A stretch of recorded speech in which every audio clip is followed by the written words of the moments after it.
Iginiit ng San Mateo Rizal LGU na hindi sila kinonsulta o inabisuhan kaugnay sa paglilipat ng basura mula sa Maynila sa New San Mateo Sanitary Landfill. Ayon kay San Mateo Mayor Omi Rivera, ang itinayong landfill sa kanilang bayan ay alternatibo sakaling ipahinto ang operasyon ng landfill sa bayan ng Rodriguez. Hindi rin daw ito nakadisenyo para maging imbaka ng malaking volume ng basura mula sa Metro Manila.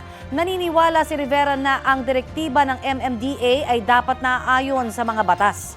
Itinanggi ni Manila Mayor Isko Moreno na walang koordinasyon ang tungkol sa paglilipat ng basura sa San Mateo Landfill.